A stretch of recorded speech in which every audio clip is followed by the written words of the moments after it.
하나님 아버지 감사합니다. 금요일 밤 예배 시간 저희들이 모여 하나님 섬기며 찬송가를 부르며 또 성경책을 읽으며 기도할 수 있게 하시니 감사합니다. 부족하고 미련한 미천한 종에게 하나님의 귀하고 복된 말씀을 바르게 몇 마디 해석할 지혜와 힘을 주시고 주를 사모하여 참여한 사랑하는 모든 심령들에게 은혜를 주시고 또 각 가정에 은혜를 주셔서 하나님의 말씀을 바르게 주님 잘 깨닫게 하여 주시고 사모함으로 말씀을 함께 읽고 또 묵상하고 듣고 마음에 깨닫고 새기게 하여 주시고 기도하는 한 시간이 되게 하옵소서. 하나님의 영, 진리의 영께서 저희들 가운데 늘 계심을 믿사오니 지도하여 주시고 깨우쳐 주시고 하나님의 말씀을 잘 이해하고 거기에 담긴 진리와 교훈을 기억하게 하여 주옵소서. 예수 그리스도의 이름으로 기도하옵나이다. 아멘. 시편 21편 말씀 같이 좀 묵상하십니다.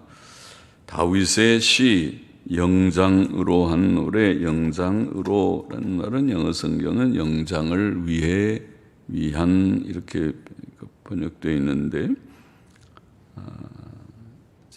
권위 있는 성경에 영장을 위한 노래 아마 이렇게 해야 되지 않을까 싶고, 영장은 찬양대장이나 지휘자나 혹은 파트장 같은 그런 개념일 것이라고 보입니다. 1절, 2절 보십시다. 여호와여, 왕이 주의 힘을 인하여 기뻐하며 주의 구원을 인하여 크게 즐거워하리이다. 자, 다윗이 왕이었을 때 쓴 시라고 보이죠. 왕이, 그러니까 그 마음에 소원을 주셨으며 그 입술의 구함을 거절치 아니하셨나이다. 자, 다윗 왕은 하나님의 힘과 구원을 체험하였고 그 때문에 크게 기뻐하며 즐거워하겠다고 말합니다. 하나님의 구원을 체험한 자마다 하나님을 자랑하며 그의 구원을 기뻐할 것입니다. 오늘 우리가 죄와 죽음과 사탄의 권세로부터 구원을 얻은 것은 하나님의 크신 능력의 구원이며 그것은 모든 믿는 이들에게 참된 기쁨과 즐거움의 이유입니다. 우리가 주 안에서 항상 기뻐하는 것은 바로 이 구원 때문입니다. 다윗이 구원을 얻은 것은 그의 기도의 응답이었습니다. 다윗은 고난 중에 하나님께서 구원해 주시기를 소원하였고 하나님께서는 그의 마음의 소원을 들어주셨고 그의 입술의 구함을 거절치 않으셨다. 오늘 그렇게 2절에 표현했습니다. 하나님께서는 그의 친백성들의 진심의 기도와 소원을 잘 들어주십니다. 우리의 욕심이나 그런 것을 따라서 하는 것이 아니고 하나님 앞에서 우리가 바로 잘 살면서 또 잘 살지 않으면서 하는 기도는 하나님께서 잘 들어주지 않으실 것이고, 우리가 하나님의 뜻대로 잘 살면서 또 하나님의 영광을 위해서 기도하는, 내 욕심을 따라서 기도하는 것, 목표가 분명해야 됩니다. 기도의 제목이 있으면 그 제목이 분명한 하나님의 영광을 위하고 하나님의 선한 뜻을 위한다고 하는 목표가 분명해야 할 것입니다. 3절 보십시다. 이는 주의 아름다운 복으로 저를 영접하시고 정금 면류관을 그 머리에 씌우셨음이니이다. 자, 그래서 그 소원, 자기의 기도의 소원을 들어주시고 그것이 하나님의 능력의 나타남, 자신에게 구원이 되고 그런 일이었다는 말씀이죠. 저가 생명을 구함에 주께서 주셨으니 곧 영영한 장수로 소이다. 다윗은 하나님께서 그의 마음에 소원을 주셨다고 다윗이 이렇게 고백을 하는데, 고백한 이유는 하나님께서 그의 기도를 응답하시고 선한 복으로, 주의 아름다운 복으로, 선한 복으로 그를 맞아주셨고 그의 머리에 면류관을 씌워주셨기 때문이라, 그렇게 표현했습니다. 다윗은 사울 왕에게 많은 고난을 당했지만 하나님의 약속대로 이스라엘 나라의 왕위에 올라 금면류관을 썼고, 옛날 왕들은 왕의 영광과 권위의 표로 금으로 만든 왕관들을 썼고, 또 이방 나라들과의 여러 전쟁들에서도 다 승리하여서 적국들의 왕의 면류관들을 머리에 쓰곤 하였습니다. 하나님께서 주시는 복은 다 선하고 아름답습니다. 그래서 주의 아름다운 복으로 저를 영접하소서. 하나님께서는 우리에게 슬픔 대신 기쁨을, 질병 대신 건강을, 가난 대신 일용할 양식과 풍성한 양식을, 싸움 대신 평안을 주시는 하나님이신 줄 믿습니다. 그래서 좋은 것을, 하나님은 좋은 복을 주시는 하나님이십니다. 또 그는 우리에게 수치와 고통 대신에 존귀와 영광을 주실 것입니다. 특히 다윗은 사울의 칼날을 피하여 도피하던 때나 주위 나라들과 전쟁을 치르던 때들이나 압살롬의 반역의 때 등 자신의 생명에 위협이 있을 경우들에 하나님께 생명의 보존을 구하였을 것입니다.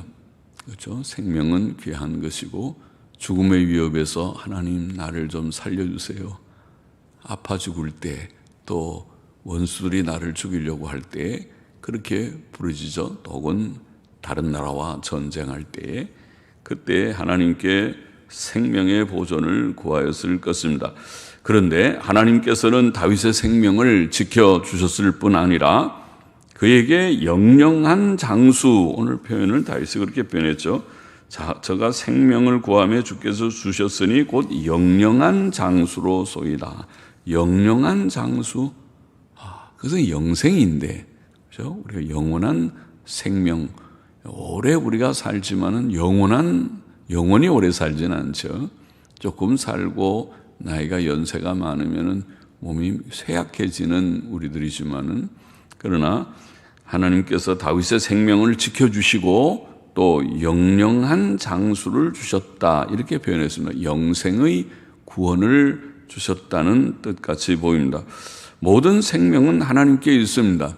하나님은 생명의 원천이시고 생명의 주인이십니다. 하나님께서 생명을 주셔서 우리가 여기에 존재하고 있고, 하나님께서 생명을 취하여 가시면 이제 와라 하고 불러가시면 하나님께로 우리가 가야 됩니다. 언제 안 간다고 할 수 없습니다. 우리의 생명, 삶과 죽음이 하나님의 손 안에 있음을 믿습니다. 믿어야 합니다. 하나님만 사람에게 생명의 연장과 영원한 생명을 주실 수 있습니다. 하나님의 가장 큰 선물이 무엇입니까? 하나님의 가장 큰 선물이 바로 영생이죠. 예수 그리스도, 우리 주 예수 그리스도 안에 있는 영생입니다. 요한복음 3장 16절 말씀, 하나님이 세상을 이처럼 사랑하사 독생자를 주셨으니 이는 저를 믿는 자마다 멸망치 않고 영생을 얻게 하려 하심이니라. 영생은 하나님이 주신 가장 큰 선물이고 가장 큰 복이죠. 그것이 곧 구원의 복입니다. 영생을 주셨습니다. 요한일서 5장 13절에 보면 내가 하나님의 아들의 이름을 믿는 너희에게, 우리들에게, 너희에게 이것을 쓴 것은 너희로 하여금 너희에게 영생이 있음을 알게 하려 함이라. 그렇게 사도 요한은 서신을 썼는데 우리는 과연 알고 있습니까? 알고 있겠죠. 그리고 그것의 가치를 압니까? 예, 가장 귀한 것이, 이 세상의 그 무엇보다 가장 귀한 것이 하나님께서 우리에게 약속하여 주신, 성경에 밝히 확정된 하나님의 약속의 가장 귀한 선물인 영생을 우리에게 주셨다는 사실을 알고 있습니다. 영생, 그것은 가장 큰 복이며 가장 귀한 선물이며 우리에게 가장 가치가 있는 것입니다. 하나님께서는 자신이 죄인임을 깨닫고 모든 죄를 고백하고 버리기를 결심하고, 그것이 회개죠. 구주 예수 그리스도만 믿고 그에게 복종하기를 결심하는 모든 사람들에게 죄사함과 의롭다 하심과 영생을 주셨습니다. 그것이 구원입니다. 성경이 말하는 구원이고, 우리가 감히 부족한 우리들이 예수 그리스도 때문에, 예수님 믿는 믿음 때문에 하나님께서 죄사함과 의롭다 하심과 영생을 우리에게 이미 주신 줄을 믿습니다. 소유하고 있는 줄을 믿습니다. 이것이 가장 큰 복입니다. 다윗은 하나님께서 그의 생명을 보존해 주시고 영영한 장수를 주셨다, 이런 놀라운 고백을 본문에 하고 있습니다. 5절 넘어가 보십시다. 주의 구원으로 그 영광을 크게 하시고 존귀와 위엄으로 저에게 입히시나이다. 또 원문에는 이는 저로 영영토록 지극한 복을 받게 하시며 주의 앞에서 기쁘고 즐겁게 하시나이다 하심이니이다. 또 이는 원문에 이는 왕이 여호와를 의지하오니 지극히 높으신 자의 인자함으로 요동치 아니하리이다, 혹은 요동치 아니할 것임이니이다. 이렇게 번역해야 되겠죠. 이는 하면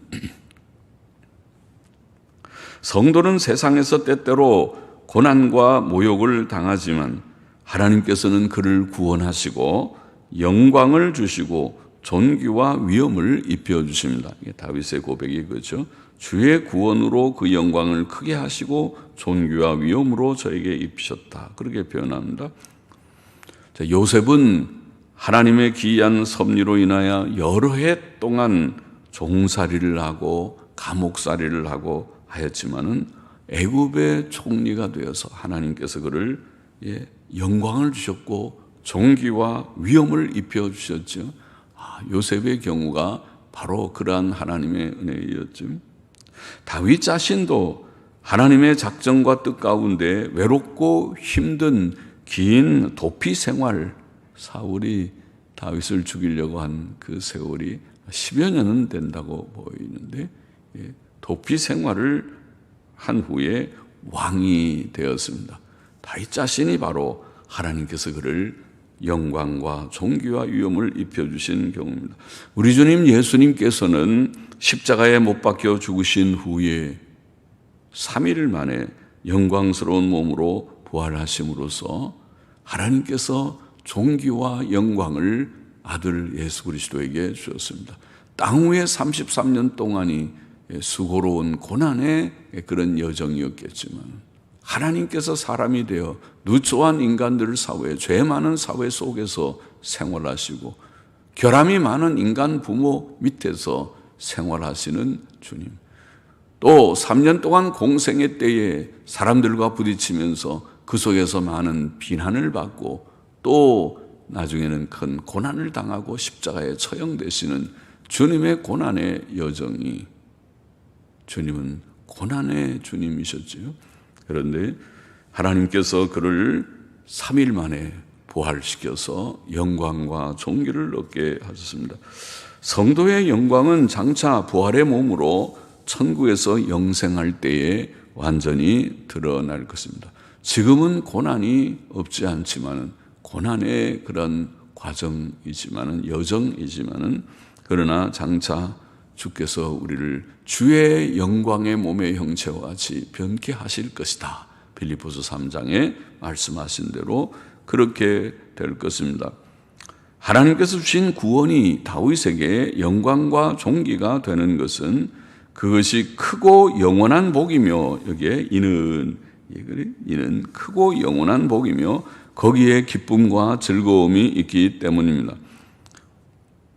몸의 건강과 재물과 세상 권세 같은 복은 일시적이지만 하나님께서 주시는 구원의 복, 즉 영생과 부활과 천국은 그야말로 영원한 복이죠. 영원한 것입니다. 또 하나님께서 주시는 그 구원은 현세와 내세에 걸쳐서 지극히 큰 기쁨과 즐거움이 됩니다.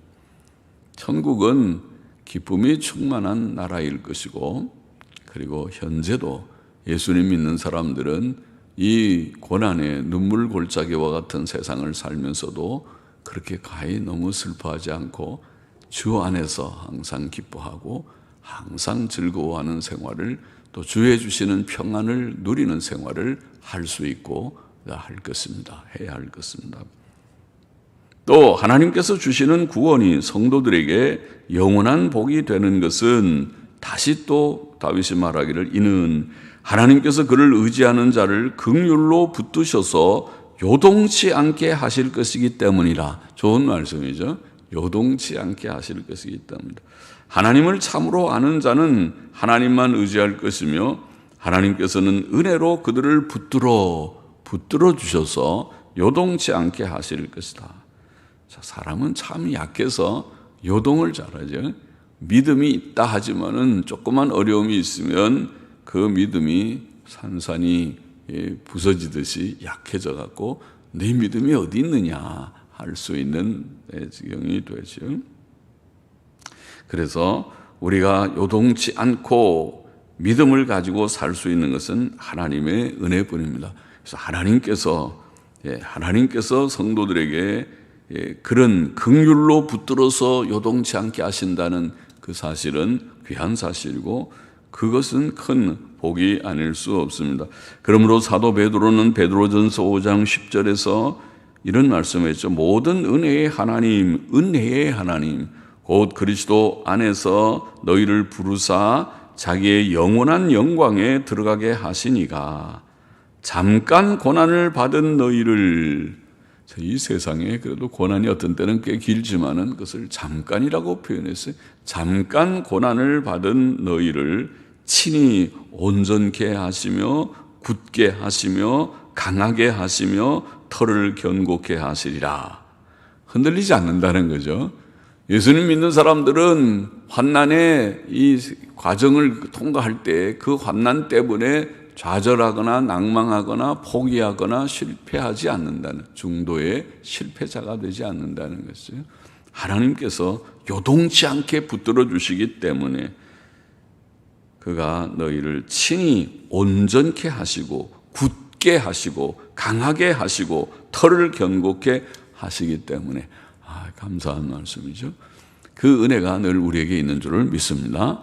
그래서 오뚜기처럼 잘 일어납니다. 믿는 사람들이 자신의 연약이 없지 않고 환경적인 어려움이 없지 않고 육신도 때때로 약하고 그런 어려운 문제들, 슬픈 문제들이 없어서가 아니라 있음에도 불구하고 우리가 낭망치 않고 다시 힘을 얻게 되는 것은 하나님의 은혜입니다. 은혜로 우리를 붙들어 주셔서 요동치 않게 하시기 때문에 끝까지 믿음 생활 잘 할 수 있습니다.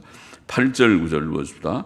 내 손이 내 모든 원수를 발견하며 내 오른손이 너를 미워하는 자를 발견하리로다. 네가 누군지 네가 노할 때에 저희로 풀무같게 할 것이라. 여호와께서 진노로 저희를 삼키시리니 불이 저희를 소멸하리로다.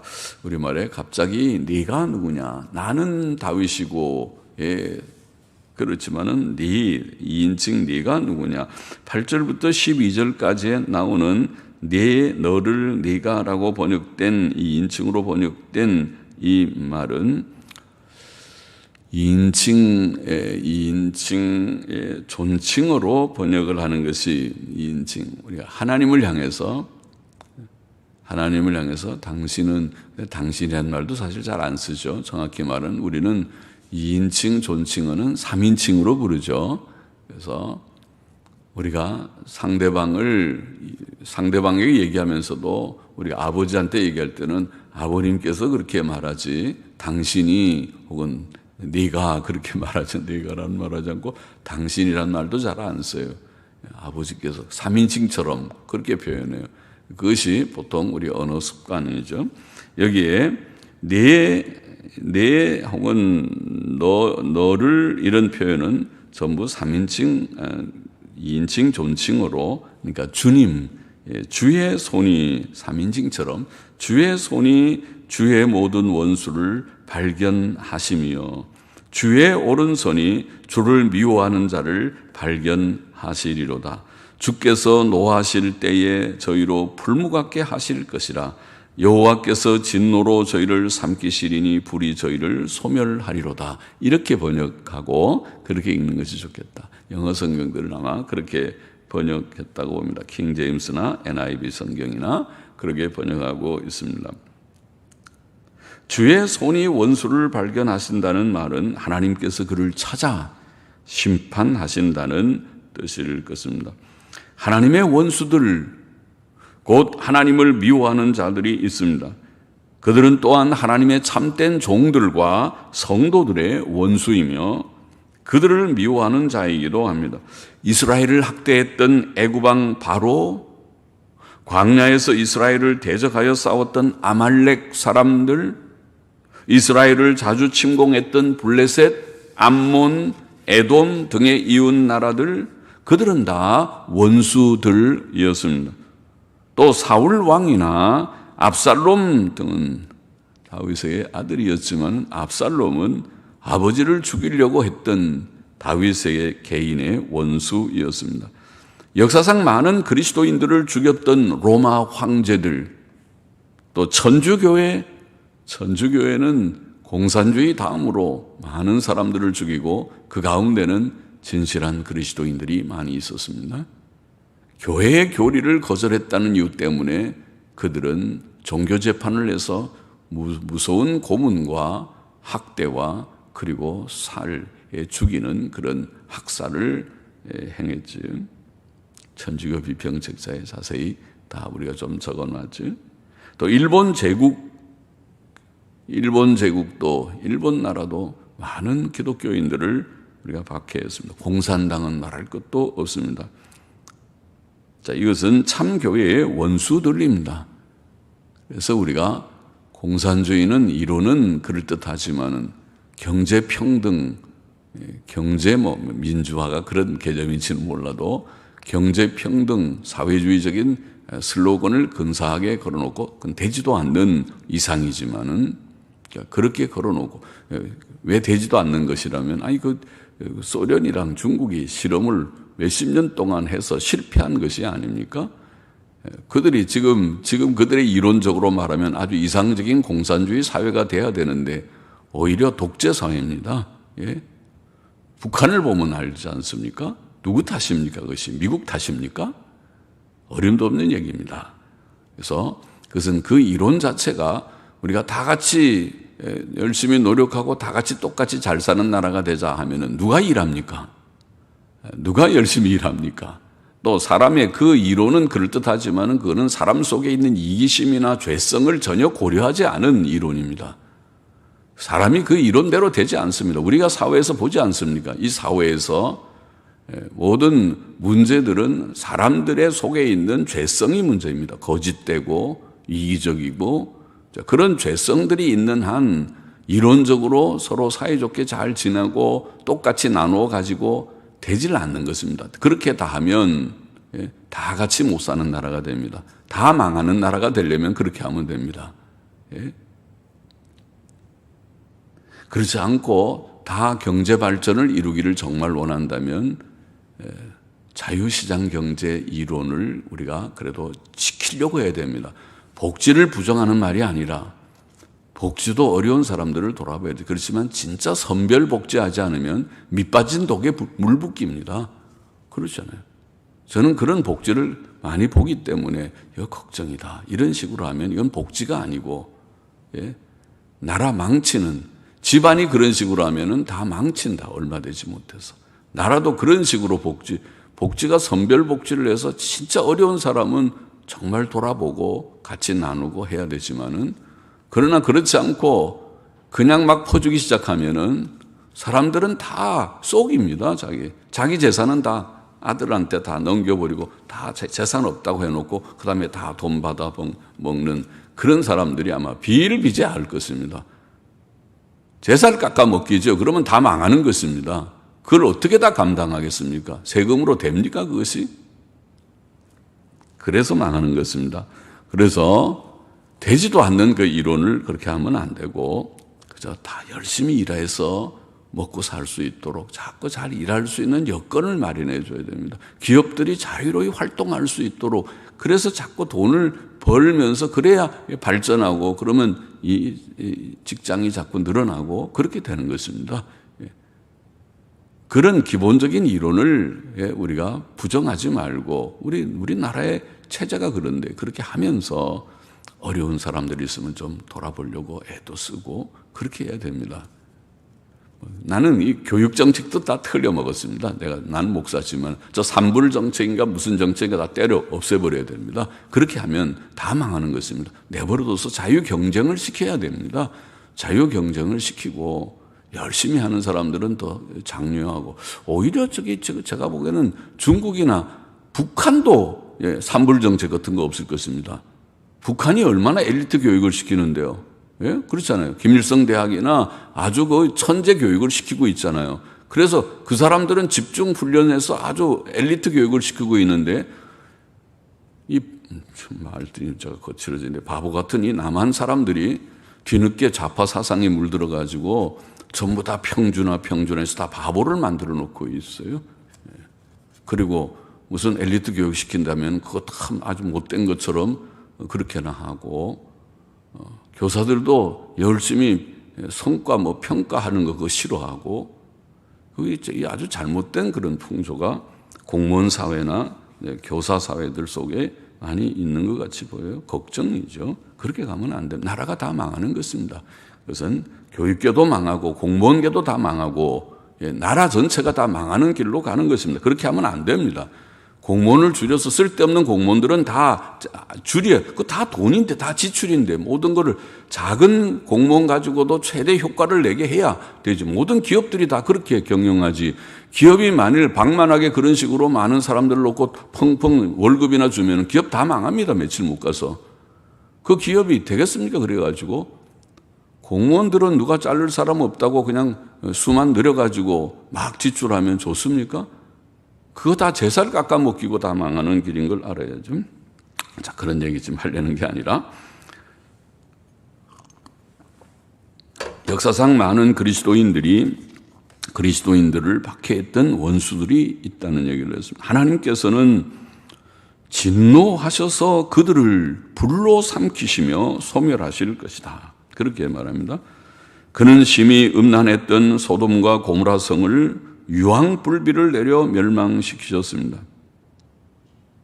이스라엘 백성이 애굽에서 나와 광야에서 생활할 때 하나님께서는 그가 명하시지 않은 다른 불을 담아 분향했던 나답과 아비후를 불에 삼키어 죽게 하셨죠. 모세는 신명기 32장 22절에서 하나님의 진노의 불이 일어나서 지옥 깊은 곳까지 사른다. 그렇게 표현했죠. 하나님의 진노의 불. 히브리서 12장 29절은 하나님을 소멸하는 불이라고 표현했습니다. 마가복음 9장은 더 귀한 지옥의 교리를 말한 부분이죠. 주님 자신께서 꺼지지 않는 불의 지옥에 대해 강조해서 말씀하신 것이 마가복음 9장 43절부터 48절에 나와 있는 내용이죠. 요한계시록 21장 8절은 불과 유황으로 타는 영원한 지옥 불못을 증거한 구절이죠. 하나님의 진노는 참 무섭습니다. 그것은 소멸하는 불입니다. 하나님의 원수들 또 교회의 참된 원수들을 하나님께서 진노하셔서 불로 삼키며 소멸하실 것이다. 10절 넘어가 보십시다. 네가 저희 후손을 땅에서 멸하며 그것도 주께서 네가라는 인칭을 주께서 저희 후손을 땅에서 멸하시며 저희 자손을 인생 중에서 끊으시리로다. 사람은 보통 자기 자녀들을 사랑하며 그들의 행복을 위해 무엇이든 하기 원하지만 참으로 그들의 행복을 위하는 길이 무엇인지 잘 모르고 있습니다. 의인의 자녀들은 복됩니다. 하나님께서는 그를 사랑하고 그의 계명을 지키는 자들에게 천대까지 은혜를 베푸신다고 말씀하셨고 또 그의 계명을 순종하는 자들에게 그들의 자녀들의 복을 약속하셨죠. 신명기 28장 4절 말씀이죠. 부모가 바로 살면 자녀들을 복되게 하실 것이다. 다윗은 다른 시편에서 증거하기를 내가 어려서부터 늙기까지 의인의 자손이 걸식함을 보지 못하였도다. 저는 종일토록 은혜를 베풀고 구워주니 그 자손이 복을 받는도다. 그렇죠? 의롭게 사는 자들, 선하게 사는 자들은 그 자손이 복된 것을 내가 평생 살면서 보아노라. 그런 고백이죠. 그러나 반대로 하나님께서는 악인들의 자녀들을 땅에서 멸하실 것이라고 성경에 말씀합니다. 하나님께서는 그를 미워하는 자들의 죄를 아비로부터 아들에게로 3, 4대까지 갚겠다. 무서운 말씀이죠. 부모가 잘못했는데 아들, 손자, 증손자대 3, 4대까지 내려가면서 하나님께서 그들을 징벌하십니다. 신명기 28장 18절에서는 그의 계명을 거역하는 자들의 자녀들에게 저주가 있을 것이라고 경고하셨습니다. 성경은 악인들의 자녀들이 망한 예들을 많이 증거하죠. 이스라엘 백성의 광야 시대에 하나님께서는 모세를 대적했던 고라와 그 동료들, 그들의 가족들, 아내들과 자녀들이 땅이 갈라져서 산채로 매장되게 하신 민수기 16장에 나와 있는 내용이죠. 또 이스라엘 백성이 가나안 땅에 들어갈 때 아간의 범죄로 아이성 전쟁에서 패했기 때문에 하나님께서는 아간뿐 아니라 아간의 자녀들도 백성들의 돌에 맞아 죽게 했다. 여호수아 7장에 나오는 아골골짜기의 얘기죠. 또 그는 이스라엘의 악한 왕 아합의 아들들과 손자들, 아합이 악하기 때문에 하나님께서 얼마나 무섭게 징벌을 하셨는지, 아합의 아들들과 손자들 70명이 그 자손이 얼마나 번창했는지, 아들들과 손자들이 70명인데 70명이 하루아침에 그들의 가르치던 선생들의 손에 의해서 다 목베임을 받아서 그 70명의 머리를 다 소쿠리에 담아서 그래서 가져오는 그런 일이 열왕기하 10장에 기록되어 있죠. 11절 오늘 본문 넘어가 봅시다. 대저 저희는 너를 헤아려 하여 너도 주를이라고 번역하십시다. 대저 저희는 주를 헤아려 하여 계교를 품었으나 이루지 못하도다. 네가 저희로, 주께서 저희로 돌아서게 함하심이요 그 얼굴을 향하여 활시위를 당기리로다. 당기시리로다. 여호와여 주의 능력으로 높임을 받으소서. 우리가 주의 권능을 노래하고 칭송하겠나이다. 자, 대저라는 말은 이유를 말하죠. 본문은 하나님께서 악인들을 벌하실 이유를 설명하는데 그 이유는 그들이 하나님을 대적하여 악을 계획하고 해로운 방책을 상상했기 때문이라고 말하고 있습니다. 그러나 그들의 방책은 이루어지지 못할 것이다. 그들은 다니엘을 모함에 죽게 하려 했던 그의 동료들처럼, 모르드게 죽이기를 왕에게 요청하려 했던 악한 하만처럼, 다니엘 6장, 에스더 7장에 나오는 내용들이죠. 악한 계획을 이루지 못하고 도리어 자신들이 비참하게 죽임을 당할 것이다. 그렇게 표현되어 있습니다. 하나님께서는 악한 자들을 향해 활시위를 당기실 것이다. 그들은 하나님을 피하려고 돌아설 것이다. 악한 자들이 아무리 강한 것 같아도 그들은 결국 하나님 앞에 굴복될 것이라고 그렇게 증거되어 있습니다. 하나님께서는 이스라엘 백성을 쫓던 애굽왕 바로와 그의 병거들과 기병들을 홍해 바다에 빠져 죽게 하셨듯이, 또 유다를 침공했던 아수르 군사 18만 5천 명을 하룻밤에 다 죽은 시체가 되게 하셨듯이 악한 자들을 징벌하시고 주의 백성들을 구원하실 수 있고 그렇게 하실 것입니다. 그러므로 이제 다윗은 하나님의 그 능력을 높이고 노래하고 칭송하기를 원합니다. 그것이 여기 끝에 있는 말씀이죠. 하나님의 능력을 체험한 자마다 다 그럴 것입니다. 우리는 하나님의 크신 구원의 능력, 우리 같은 죄인, 지옥 갈 죄인들을 구원하신 구원의 능력을 체험한 그 구원의 능력을 체험하고 그 구원을 얻은 자들이죠. 그래서 우리도 다윗과 같이 나 같은 죄인을 구원해 주신 하나님 감사합니다. 죄와 사탄과 죽음과 지옥 권세에서 주께서 우리 같은 이 벌레와 같은 자들을 구원해 주셨습니다. 그렇게 찬송하게 됩니다.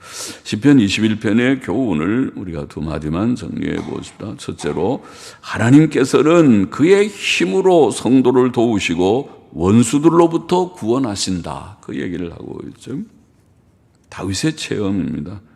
하나님의 능력으로 원수들을 파여주시고 건져주시고 큰 구원, 이게 다윗이 받은 그 구원을 표현하기를 영영한 장수, 영생의 복이라고 표현하고 또 큰 영광, 존귀, 위엄의 복이라고 표현하고 지극한 복이라고 표현했습니다. 그리고 원수들을 완전히 멸하실 것이다. 그렇게 표현했습니다. 다윗왕은 예수님의 예표인데 다윗왕에게 주신 하나님의 그 은혜는 예수 그리스도와 그의 피로 구속받은 모든 성도들에게 적용됩니다. 다윗의 체험은 오늘 예수 그리스도 안에서 구속받은 성도들에게 적용돼서 우리의 체험이다. 우리가 이 세상에 살 때 우리의 원수인 사탄과 악령들과 악한 세상 권세자들과 핍박자들이 우리 앞에 없지 않지만은, 그러나 하나님께서 우리들을 지켜주셔서 원수들로부터 구원해 주시기도 하시고 또 원수들을 우리 앞에서 파하시고 패하시고 멸하시는 그런 놀라운 역사를 주실 것이다 하는 것을 보이고 있고, 그래서 둘째로, 그러므로 다윗의 체험은 무엇입니까? 이런 능력의 구원을 체험했기 때문에 하나님 앞에서 기뻐하고 즐거워하고 하나님을 칭송하고 찬송한다, 그 얘기죠. 우리도 똑같습니다. 우리가 하나님의 큰 구원을 경험했고 또 경험할 것이기 때문에 이미 우리가 영적인 영원한 영생의 구원을 받았고 또 크고 작은 모든 문제들에서도 경험할 것이기 때문에 하나님의 크신 능력을 우리는 기뻐하고 찬송할 것이다. 기뻐하고 찬송해야 되겠습니다. 늘 하나님을 찬송하는 입술의 열매를 맺고 또 하나님께 감사와 영광을 늘 돌리고 또 믿음으로 잘 사는, 하나님의 뜻대로만 살아가는 우리 모두가 되어야 하겠습니다.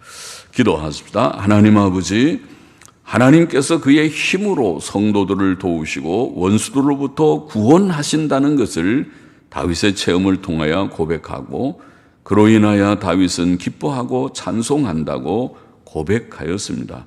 다윗의 고백, 오늘 예수 그리스도를 믿는 우리 모두들의 고백이 되고 큰 구원, 우리가 받은 지옥 형벌로부터, 죄와 사망과 마귀의 권세와 지옥 형벌로부터 구원받은 영생의 구원의 은혜를 인하여 하나님께 늘 기뻐하고 찬송하게 하시고 또 이 세상 사는 동안에 우리 앞에 있는 모든 악의 권세들을 주께서 파하여 주시고 우리를 지켜주시고 건져주시고 또 크고 작은 모든 구원을 우리가 체험케 하시는 하나님의 놀라운 은혜를 우리가 인하여 늘 하나님께 감사하며 영광을 돌리게 하여 주옵시고, 주님, 오직 주님의 뜻대로, 뜻에 합하게 믿음 생활 잘하는 저와 우리 모두가 되게만 하여 주옵소서.